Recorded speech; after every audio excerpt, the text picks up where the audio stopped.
In the movie Professor Marston and the Wonder Woman, based on a true story, Professor Marston, the man who in real life invented the character of Wonder Woman, introduces his powerful psychological theory known as DISC. This is a drastically underestimated and underutilized tool.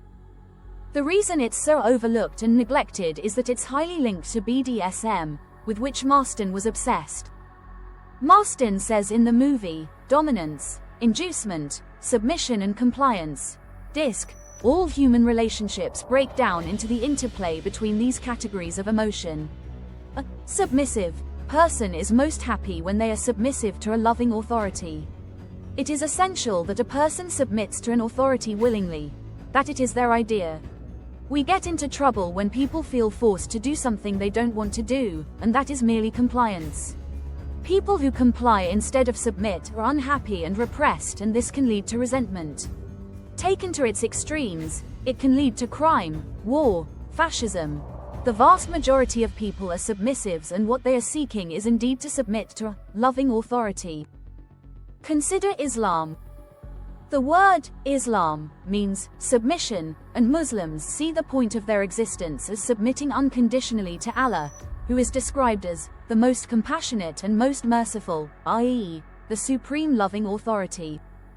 Islam is the perfect religion for moralistic submissives, which is why it's so easy to brainwash and program Muslims, so easy to get them to submit to becoming suicide bombers. Being willing to give your life for your God is the ultimate submission. Consider love and lighters. They want to unconditionally submit to the force of unconditional love, which they believe rules the universe. Consider Christians. They want to unconditionally submit to their Lord and Savior, Jesus Christ, who promises them eternal paradise. Consider the Jews. They want to unconditionally submit to Jehovah, the creator of the universe, who supposedly designated the Jews as his chosen people, the most special and prized people in the entire universe. Do you see how easy and seductive it is for a person brought up in a Jewish household to submit to this idea? Consider the Buddhists. They want to unconditionally submit to total detachment from this wicked world of suffering and despair in order to arrive at a new reality of blissful extinction of everything that troubles them, nirvana. Consider the Hindus. They want to unconditionally submit to good karma, so that it will then elevate him to the state beyond karma, the state where the individual soul, Atman, merges with the divine soul, Brahman. The point is that all of these religious and spiritual systems follow exactly the same template: total voluntary submission to a supposed loving authority and supreme power. The only things that differ from one system to another are the precise details of how to submit, the theology of submission, and the identity and nature of the loving authority to which the masses submit. Basically, anyone brought up in any system of submission, any mainstream religion or spiritual system, would be just as at home if they were raised in any rival system. They all satisfy the same primal need of the submissives, to submit to a higher power, which they imagine loves and cares for them. American Christians detest the state, man-made authority, and would never submit to it, yet can't get on their knees fast enough to submit to God, divine authority. It's not authority and submission with which they have any problem, but simply the identity of to whom they wish to kneel. These people aren't supporters of freedom. They are supporters of total, slavish obedience to their deity. Amusingly enough, the 12 steps of the Alcoholics Anonymous program reflect exactly the same game. The alcoholic has to believe that a power greater than ourselves can restore us to sanity, i.e., the alcoholic has to unconditionally submit to a loving authority which will save them from their alcoholism. It's always the same setup. The submissives always seek a higher power who will save them, who will love them, who will direct and control their lives. Adam and Eve were astonishing because these first humans showed a fierce spirit of independence, the desire to stop submitting to a higher power. That was their original sin. They chose to disobey, to become autonomous, to free themselves of the higher power. They sought knowledge, the sole way to free themselves. Knowledge is power. The truth shall set you free. Submissives love to voluntarily submit. They have no complaints as long as everything is voluntary. But they are appalled when they are forced into a system of compliance rather than of submission. Then they feel enraged and rebellious. Consider America's evangelical Christians. These are classic submissives who can't wait to bow and scrape to their chosen higher authority, the Christian God. But they will never submit to the American state unless it reflects the Christian God. Evangelical Christians worship the American state under Donald Trump because they saw Trump as the God's proxy on earth, hence a rightful authority, doing God's will. These same evangelicals loathe Joe Biden's American state, which they deem satanic, authoritarian, totalitarian, communist, socialist, atheist, which must be resisted. They will not comply with it. They will use their Second Amendment assault rifles to fight it. Do you see how easy it is for people to flip? Trump's state is divine and can be voluntarily submitted to. Biden's state is satanic and must be actively resisted, or merely complied with the maximum degree of reluctance. Yet Trump's state and Biden's state are identical in terms of their constitution, their institutions, Wall Street, Hollywood, MSM, inheritance, dynastic elites, Congress, democracy, capitalism, and so on. All that has changed in going from Trump to Biden is tone, and a few superficial policies. Do you see how screwed America is? It's a system of submission, but the Republicans and Democrats have entirely different ideas of what the rightful and legitimate loving authority is, hence entirely different ideas of that to which they want to submit. They regard the wrongful, illegitimate authority as evil, as that which must be resisted. Americans' evangelical Christians, who run the Republican Party, regard God, exercising divine law, as the only valid authority, and the state, exercising man-made law, as belonging to the devil. The biggest joke in the USA is the claim that church and state are separate. The Republican Party is a theocratic party, a Christian party, and it rules as it were enacting the divine will of the Christian God. That automatically means that when the Republicans are out of power, they regard the state run by the Democratic Party as diabolical. That was the whole point of the QAnon conspiracy theory. It portrayed the Democrats as blood-drinking, child-abducting, child-murdering pedophiles and cannibals who worshipped Satan and sacrificed children to him, and Donald Trump as the Messiah sent by God to vanquish them. The success of QAnon should never have been doubted since it reflects the exact thinking of evangelical Christianity. Either God is in charge, reflected in rule by the Republican Party, or Satan is in charge, reflected in rule by the Democratic Party. The USA can never function as a sane political entity while one of its two ruling parties is an insane religious sect, which seriously and solemnly believes deranged conspiracy theories such as QAnon. QAnon is the real Republican Party, revealing its true colors. Evangelical Christians submit to rule by the Republican Party, but merely comply with rule by the Democratic Party. They hate this party and can't wait for their period of compliance, which they experience as rule by an evil, tyrannical force, to come to an end, at which point they can once again submit to the godly rule of the Republicans. Professor Marston's distinction between submission and compliance is a brilliant one. The masses love to submit, but hate to comply. They feel free when they submit, and oppressed when they comply. They long for the end of compliance and the beginning of submission. People willingly submit and unwillingly comply. They're on their knees in both cases, but in one situation they love kneeling and in the other they deeply resent it. That's humans for you, bizarre apes. Democracies, with their adversarial political system based on rival political parties, are always disunited and unhappy. At any one time, half of the masses are submitting and the other half are complying. That's a toxic situation. It can never work. It can never deliver fulfillment. It will always generate discontent, frustration, and antagonism. In history, nations that succeeded were typically those which submitted to the same authority, with only a minimal number of people being in a state of mere compliance. Multicultural societies, which is to say negative liberty democracies, are disastrous because the members of each culture in a society submit to their particular cultural norms, but only comply with those of the rest of society, leading to immense tension between the different groups which make up the nation. As Marston said, compliance leads to unhappiness, repression and resentment. It generates an enormous shadow. Submission also generates a vast shadow since it demonizes those who refuse to submit. In Nazi Germany, everyone was expected to submit to the Führer. In the Soviet Union, everyone was expected to submit to the Communist Party and its General Secretary. In monarchies, everyone is supposed to submit to the monarch. In Catholicism, Catholics have to submit to the Pope and the Church. In Protestantism, Protestants have to submit to the Bible and Protestant faith.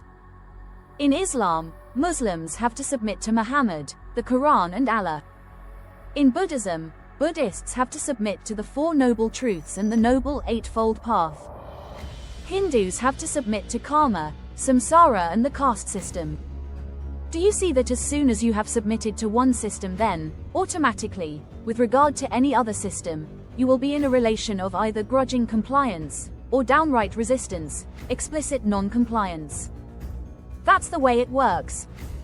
What about the domination and inducement aspect of DISC? In Professor Marston and the Wonder Women, a student asks Marston, how do you avoid compliance? It seems like that is built into most situations. It's curious that the student says that compliance, rather than submission, is commonplace. That means, of course, that she herself was experiencing compliance. Had she been submitting, she would have had a much more positive outlook. Most people go through life complying. That's why they're miserable. They can't find anything to submit to, any sacred cause, anything that can elevate them, anything that can make them loved and respected. Marston contended that the way to avoid compliance was through inducement. He said, inducement is the act of seducing somebody to your way of thinking, dominating him so completely that what you want is what they want and they love giving it to you. The world's successful people are those who can induce others to do what they want, to get others to submit to them, to treat them as loving authorities. Many influencers are of this ilk. These people are normally confident narcissists. Sadly, many grifters, con artists, snake oil salesmen, preachers and gurus belong to this class of people too. And psychopaths. The submissives flock to them with open arms, lambs to the slaughter. Marston said of inducing willing submission, and that, ladies, is the key to life, to love, to happiness, to peace. The masses hate compliance and love submission. Many people go through life complying or non-complying, leading to unhappiness. What they long to do is submit, leading to happiness.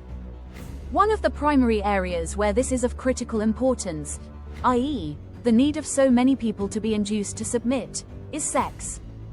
People who are sexually unfulfilled are typically submissives who have not found an inducer to whom to submit.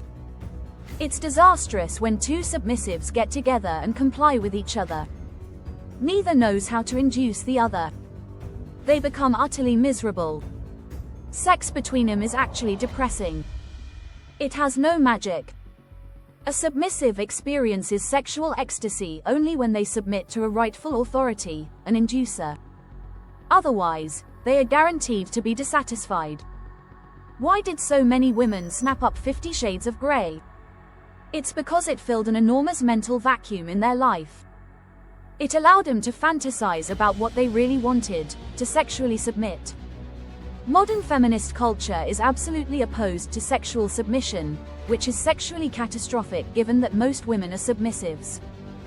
They are being denied the kind of sex they want, by shrill, misandrist, dominant feminists, wholly incapable of understanding inducement. Of course, in this modern, woke, world, which is to say a world that is fast asleep, you are never allowed to address reality and you have to live in an ideological fantasy world. The masses now have to comply with wokeness and even to pretend that they like it. The mental health epidemic demonstrates otherwise. The further you depart from your own nature, your own instincts, the more miserable you become. Misandrist feminism is ideologically opposed to both female submission, which it regards as supporting the patriarchy, and female sexual predation, as exemplified by the maenads, which it regards as females imitating men, hence is also deemed pro-patriarchy. Heterosexual pleasure is more and more demonized by misandrist feminists, many of whom aren't heterosexual, or have extremely poor or non-existent sex lives. Marston said, "Women are better at inducement than men. That's certainly true with regard to everyday things. Women tend to have more emotional intelligence than men, and those who are more emotionally adept tend to be better at inducement. Men are often reduced to using crude intimidation to force compliance. Most workplaces are run by men, psychopathic dominance, and are miserable places of compliance. However, in terms of the big inducements, those concerning religion, spirituality, politics, economics, psychology, philosophy, art, literature, science, mathematics, nationalism, racism, patriotism, all the big ideas and big causes, nearly all of them have been devised by men. Men are good at big inducement and poor at little inducement. It's the opposite with women. In Marston's scheme, dominance and compliance go together as one pair, the negative pair, while inducement and submission go together as the other pair, the positive pair. Dominants are bastards who force people to comply.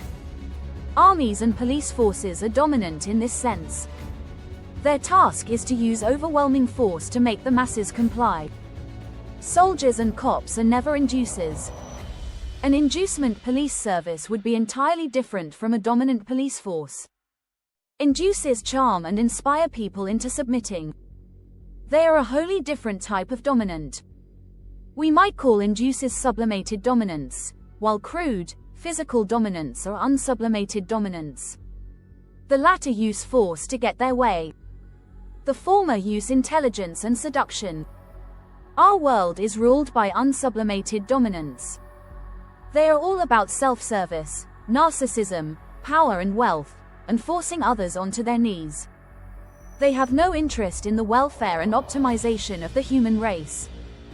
In the Republic, Plato set out an agenda for putting sublimated dominants in charge, the philosopher kings, the wisest of people, devoted to creating the perfect society. Plato was totally ignored. The unsublimated dominants hated him. Today, the world is ruled by predatory capitalists. These are curious characters because they are unsublimated dominants, yet predatory capitalism itself is implemented as consumer capitalism, which is all about inducing submissives to buy endless junk. Consumer capitalism is a loving authority, to whom women who love to shop eagerly submit. Think of how many women say that going shopping is what makes them happy and fulfilled. Unsublimated dominants are happy to use inducement to get their own way. They would never think of using inducement to serve higher causes. We all live in a BDSM world, which is a disc world. Everywhere you go, you will on the one hand encounter the submissive and the compliant, and on the other hand those that dominate by force and intimidation, and those that dominate by intelligence and charm. At the root of everything is domination and submission. It's all about the master and slave dialectic, the great driver of life. Marston's brilliant contribution was to see that slavery could be a positive state in some circumstances. If the slave is a willing slave, a submissive who wants to be mastered, then they find their condition one of contentment and satisfaction. Anyone, however, who is forced to comply is greatly resentful. Their slavery is a hell on earth. The master-slave dialectic is normally conceived in terms of bullying dominants, forcing slaves to comply, and keeping them in chains, under lock and key. But the master-slave dialectic is completely different if it's conceived in terms of charismatic dominants who induce the masses to do their bidding, where there is no sign of chains, whips, locks, and prisons. They are not needed because the people have willingly and eagerly submitted. Islam doesn't need jails to force Muslims to submit. Muslims will kneel and bow, pray 5 times a day, go on pilgrimage, fast for a month, memorize the Quran, and so on, because Muhammad, their prophet, induced him to submit to him and believe everything he said. Submissives are used to taking any orders. Submissives want to take orders, hence they need masters, commanders, the people that give the orders. If they get bad masters, they will comply with their orders, but be unhappy. If they get good masters, they will love obeying orders and trying to please their masters. Obviously, not all dominants end up in dominant roles, and not all submissives end up in submissive roles. It's generally disastrous to have submissives in powerful roles. The woke movement is pathetic because it is by and for the weak and meek, and its leaders are passive-aggressive submissives, or shrill trolls who engage in deplatforming and cancel culture, but would shrink into nothingness if ever asked to physically fight, and perhaps die, for their woke cause. The woke entirely rely on their enemies not getting physical because if the hawks clash with doves there can only be one winner. Everyone knows it. The woke would be destroyed in no time at all if it ever came to real conflict. That's because wokeness is a dove ideology. It's love and light, it's pacifist, it's vegan, it's inclusive, it's for all the weak minorities that have no idea how to fight. Just as catastrophic as having submissives give orders is having dominants take them. All revolutions and rebellions are not brought about by the slaves rising up. They are brought about by dominants, who have been forced to comply, finally breaking free and counterattacking. The most famous revolt in history was led by Spartacus and his gladiators. These weren't natural slaves. They were natural dominants placed in servile positions who then plotted for the moment when they could strike back. Submissives are natural-born slaves. Spartacus wasn't. He was a natural-born dominant, as he proved as soon as got the opportunity. A word to the wise. If you want peace, never put submissives in positions of authority, and never put dominants in servile positions. Society always gets this wrong. Look at crime in America. Crime is disproportionately caused by black men. Why should that be?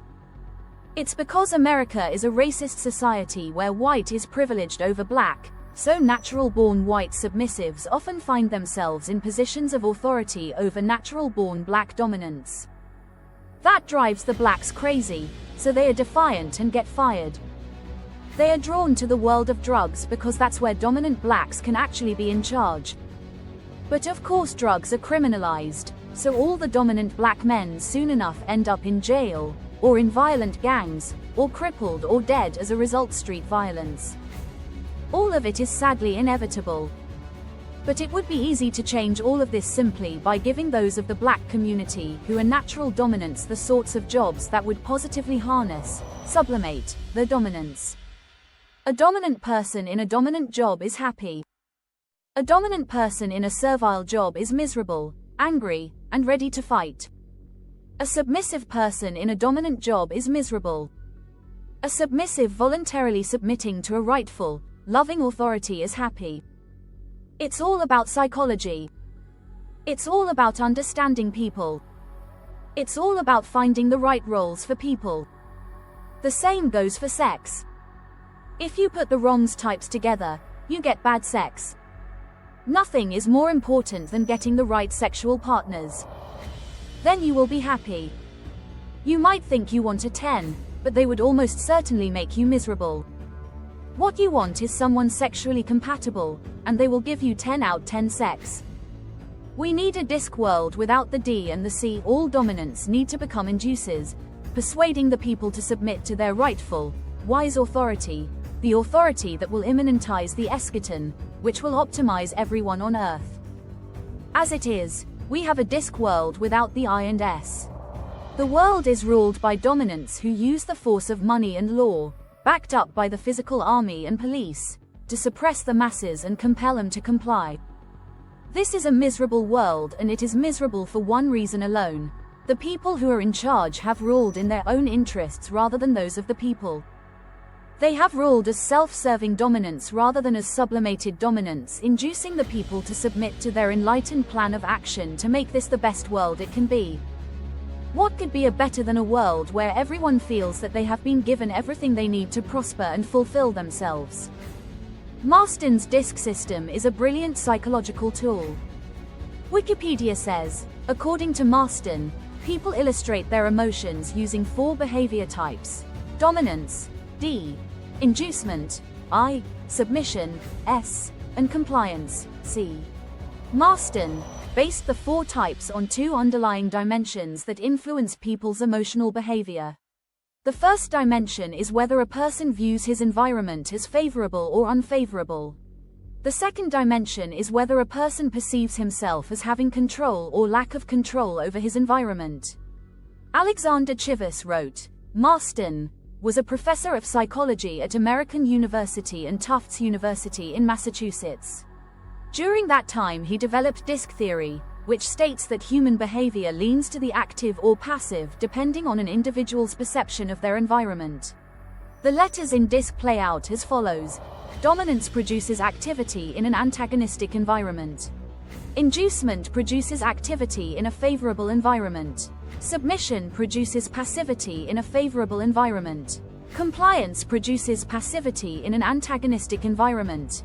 In a hostile environment, the active person has to use force. He has to be a crude dominant. In a favorable environment, the active person induces the behavior he wants. He can use his personality and force of personality rather than brute force, bullying and intimidation. In a hostile environment, the passive person merely complies with whatever they are being subjected to. In a favorable environment, the passive person submits, which is to say they engage willingly with whatever they are being subjected to. They enjoy it. We live in a world where a super-rich elite dominate the people. They see the people as antagonistic, in need of being aggressively controlled. The passive masses comply robotically. The world is therefore a horrible place. What we need is a world where the people in charge are smart, wise and charismatic enough to induce others to follow their vision, their agenda. In that case, the people will agree to submit and fully embrace what is being done. DISC was later characterized in expanded terms of 1. D. Dominance, 2. I. Inducement, influencing, inspiring, 3. S. Submissiveness, steadiness, and 4. C. Compliance, conscientiousness. Wikipedia says, Marston posited that there is a masculine notion of freedom that is inherently anarchic and violent and an opposing feminine notion of freedom, based on the love allure, that leads to an ideal state of submission to loving authority. According to Marston, men see freedom in violence, domination, and women in love, submission. Women want men to induce love in them, not demand love. They don't want to merely comply. They want to willingly submit. Stupid men think they can use violence to solve problems. Intelligent men think they can win the agreement of others through wise persuasion. Is that delusional?